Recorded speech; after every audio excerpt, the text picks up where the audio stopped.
approaching Sunset. Copy southbound number 3 lane. Exiting at Sunset. Copy exiting at Sunset. We'll notify LAPD.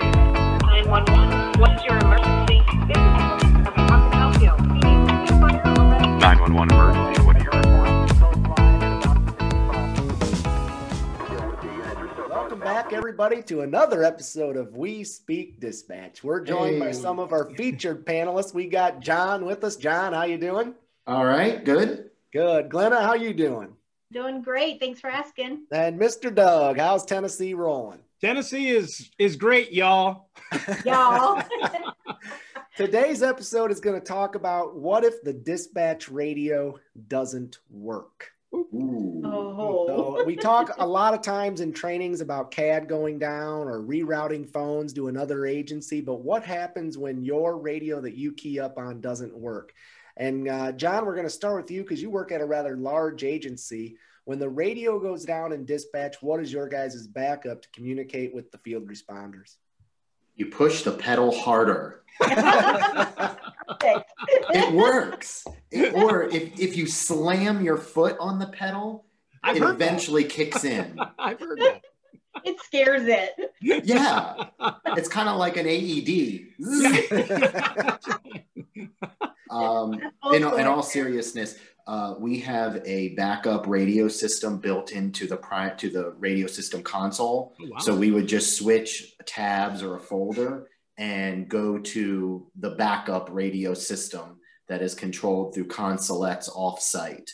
If that system goes down, then we also have portable radios on standby. Wow. We're very similar to you, John, but Glenna, what do you guys do? We have, because we go through a repeater, we have line of sight radios. They're called doomsday radios.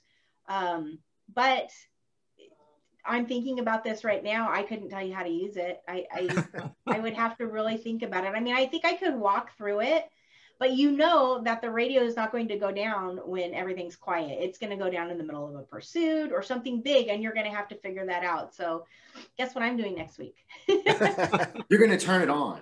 I'm going to turn it. Well, yeah, I'm going to turn it on, see if I can turn it on. And Doug, what do you guys do? Well, unfortunately, having worked for a large state agency, that my office, we didn't have a backup radio system. If it went down, it went down, and that's it. And really, we could switch. Well, if the radios went down in our center, we were the controlling place. They're not working. All the cars can speak to each other out there in the field, but we didn't have any portables in our office. There was no like another radio system like John's got. We don't have anything like that. It was just basically it's down and it's down, it's down. We could have our officers they could talk to other comm centers because the radios in the cars had that ability to switch to the sheriffs or the PD, whoever. But we couldn't talk to them. We were out. So, and a good example of that is we had a protest several years ago, 4 years ago, and in town, and they were going to operate this on the sheriff frequency. We couldn't listen to it. We couldn't hear it. So they had to come in and give us a handheld from the sheriff's department to sit on our console so we could actually hear what our officer was saying. And it was tactically terrible, a very terrible situation. Now, the question is, if somebody came into your comm center and gave you a radio and said, here you go, the radios are down, dispatch, use this. Would your dispatchers be able to key up on a public safety radio that other field responders use and actually know what they're doing? Or would they be setting off the emergency activation button, think it's the transmit button? Do you train on the radios that the responders use to use as a backup at your agency? John, and we'll go back to you. Yes, we do. It is in the radio training manual. Some selective screenshots of the portable radios that the police and fire departments use are in there. And it's something that's readily available at the console and can be turned on. And it's not just, this is it, this is how you turn it on, but it has the diagrams of this is the push to talk and, all that jazz. Wow. Yeah. And then how to switch zones and channels. And of course, the big orange button that you mentioned. that you do. I was just going to ask that. Does your dispatchers in your center understand the fleet map or whatever you want to call it of the radio? In other words, what is on channel A1 or B1 or however many banks in your radio there are or zones or whatever? Do they have a picture of the fleet map? So if an officer out on the scene says, okay, I got to go to this channel I rarely use. If you have multiple channels at your dispatch center, how do I get there to the dispatcher? And can the dispatcher quickly answer that back to your officer? Doug, what do you think? Well, we had a blue frequency, which was statewide. Everybody could jump to the blue in our department. So if they had a big emergency, they could send everybody to the blue, this channel that we had. It was a special TAC channel. It could go to that. And that was easy to switch over very fast on all of our consoles. It went really, really fast. And half the time people were monitoring it anyway. So that was a good feature. That was a good thing we could do. Because we could put major emergencies up on the blue and handle it up there while everything else is still going on in town. Still handle that stuff. Could you put more than one up there? No. It was one. I mean, it was one big emergency could be on the blue at that time. Okay. But everybody, like all the areas, could listen to the blue and say, "Oh, it's coming this way," or "It's going that way," or whatever. So it was kind of a big thing. And Glenn, if you had another agency come into your jurisdiction to assist you that was on a different radio system, how do you make sure that the agencies can talk back and forth to each other? Do you have a channel kind of like Doug's Blue, or what would your agency do if you had somebody coming in from an outside jurisdiction to assist your agency? All surrounding agencies, with the exception of Highway Patrol, we have their radio. Of course. So we can patch with them. Highway Patrol is the only agency that we don't have any capabilities of communicating with. We do have extra HTs that we keep in the dispatch center, or the handheld radios that we could give to officers in the field if we needed to, but time is of the essence. If we have the Highway Patrol there, we don't have time to be having them come to the station and get a radio. We do have an intercom system with their dispatch center, and so that's how we relay information, but it's scary. It's not tactically sound. Officer safety is a huge issue. Just because of the different tactics that each agency uses, the whole 9 yards. Yeah. I have a lot of work to do next week, Joe. Thanks. I'm going, wow, we're a little bit lacking. Have any of you taken a radio that's fairly new technology, or at least to me, it's fairly new, and I'm not that advanced on radios. I've had some training, but not a ton. Okay. But have any of you transmitted or used a radio that's on either 4G or 5G or LTE, where you can communicate back to your agency no matter where you're at, listen to this one, in the world? Doug, have you communicated on one of those radios? Yeah, no, we don't have anything like that. So what's really ironic is our field personnel, the cars, were equipped with some really good radios. I mean, they could switch channels. They could go listen to the sheriff and all that stuff. The comm center couldn't, but the field could. The communications center could not communicate. But I can only imagine transmitting across the United States. I can't even imagine that. Wow, that'd be great. Yeah, and as any, John or Glenn, have either one of you used a cell type service to communicate through your radio to communicate back to your agency? Not me, no. Not, wait a minute. Not professionally. Are you talking about Nextel? I have ham radios, but not professionally. Well, because I'm talking about a portable radio just like this one, Doug, where you have a LTE service in it or 4G or whatever, and you typically do it through a subscription to a cell phone company, and then you're able to communicate via cell phone back to your agency or jurisdiction. Doug's going to go spend money now to get one of those radios. No matter where you're at in your jurisdiction.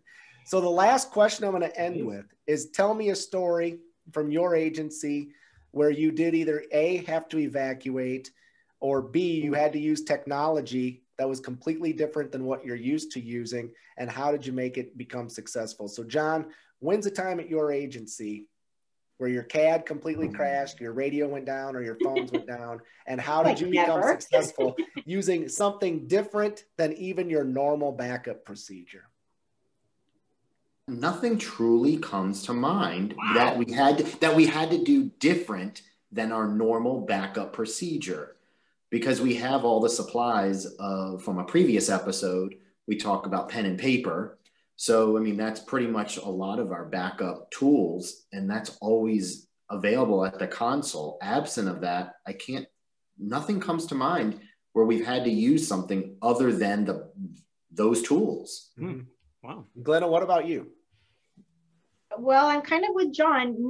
Nothing really comes to mind professionally speaking, but you know, I do reluctantly have a ham radio and getting a ham radio operator's license just in case something like that happened at work. And because we don't really, I mean, we have a backup plan. We have a doomsday radio. We have HTs. I'm a tactical dispatcher. So pen and paper is normal for me when, you know, everything goes to pot. And I have my own radio. I have my own handheld radio as a tactical dispatcher, but, and kind of more personal, like when I'm at work, if there were a disaster here in my state, because it's California, so earthquakes, how would I get in touch with my family? Because cell phone service would be down. So we had radios. That's about it, though. And it would be very useful at work as well. Yeah. Doug, what about you guys? Well, I will tell you that during the riots from the 90s, the LA riots and all that stuff. Joe, were you born yet? I was going to say, you know, you may be dating yourself with some of our listeners, but go. Yeah. It's unfortunate, but it's a good experience because I read about that in a history book. Had so many things happening in LA that we needed to add 10 more radio channels. So they brought in the Caltrans, or the people that work on the highway, their radio system, which we've never used. And they gave us about 4 hours training on it and said, good luck. And we had to dispatch. My radio that I was dispatching for had 60 units on it. And they were all A units. So it was A12, A13, A whatever. And it was like, we had to work this radio system we've never, ever worked in our careers. And I never, ever want to do it again either. So it was just a real learning experience. That's for darn sure. So yeah. Even though it's in your history. What about you? Yeah, for us, we got a lot of different challenges where our dispatch center is. We got a really nice facility, great view. It's on 3rd floor, but we just had an inland hurricane come through and almost wipe out communications, but also the weather phenomenons of tornadoes and everything else that we go through, but being upstairs. But we're also built on a river. So we're right next to it, and we flooded a couple times, but that's not it. We strike out where we're at, because for part of the flood protection that they did, they built the amphitheater, and all of the music faces the dispatch center. So they have outdoor concerts. It's great music when you're on break, but wow, is it sometimes loud to hear in the 911 center. So we definitely train on backup radios and everything else. And they have had to use them. I wasn't working there during 2008 in our big flood. I was on the other side of the river. When I left the 911 world, I was on 1st Street East, and our dispatch center's on the other side of the river. But I had to evacuate as well for the phone, cable, and internet company that I was working at.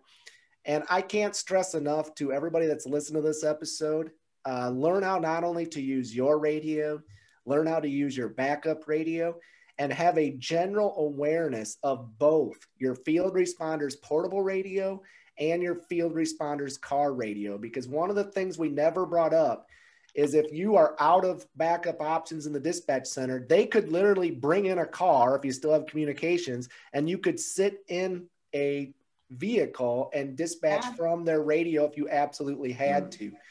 So a lot of people don't think of that as an example of something you could use as a backup radio as another squad car. So let me just say something on that, because 2 things. One is when we send people on ride-alongs, part of the ride-along experience is asking the officer about the radio system, how to turn it on, how to switch channels, all that stuff.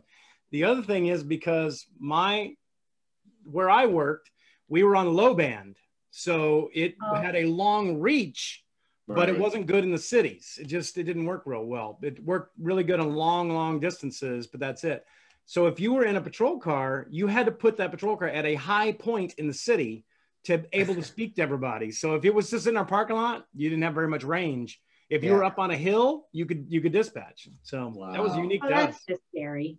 Yeah, it's absolutely scary. And this has been an episode on radios, and make sure you get radio trained. A lot of times we train on CAD going down, and we train on the phones going down, and we have reroute instructions to a different agency, or maybe you reroute to cell phones, or you push a button depending on what state you're in, or whatever it is you might do at your agency. But sometimes we forget to train on the radio going down.